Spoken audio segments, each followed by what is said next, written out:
Hello and welcome to a brand new episode of The Chord. Right to the month, we're talking about an exceptionally gifted guitarist and a vocalist.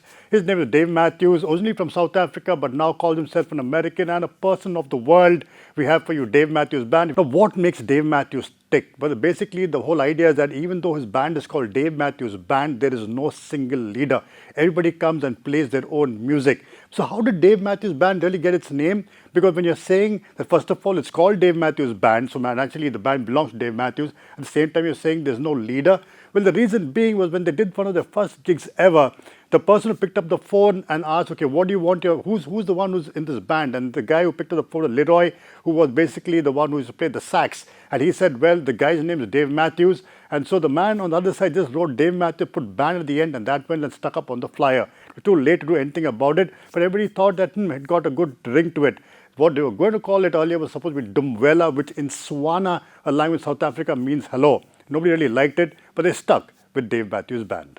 Now, how does a band come together? Where as a collective, first of all, you need people to come to you and say, "I think we like what you're playing." If not, the other way around is when if you are going to play some music, you're a musician, you'll go and try to find people who are on your same wavelength and try to play music. This is exactly what happened here.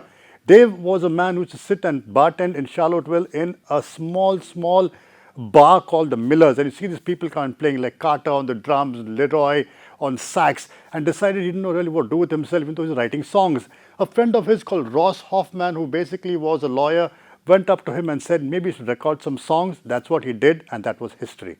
Now, Ross Hoffman is the kind of guy, even though he's a lawyer, will come up to you and say, "Hey, if you want to play, then play something that you're good at." But this was the thing about Dave Matthews. Even though he had 4 or 5 songs that he had written, he didn't really practice them because, of course, he was a great guitarist. When people didn't know him back then, but he was a great guitarist and he knew he got the skill. But he's been playing from the age of 7 onwards. But this is about Dave Matthews' songs. So eventually, a couple of demos were cracked and then given to a friend of Ross Hoffman, whose name was Carter, a drummer, who also played at the Millers Club. Eventually, it was Leroy who came and said maybe they should play together and see what it sounds like. They did come together, they did play, and according to them, it was audacious and useless. They were surprised they came a second time when they could rehearse together. But that's when they sat down and asked Dave Matthews, "What do you want us to sound like?"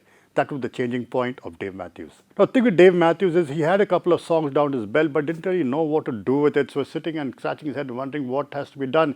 Because as he's working as a bartender, he was seeing these people play in the club, and they were all fantastic players.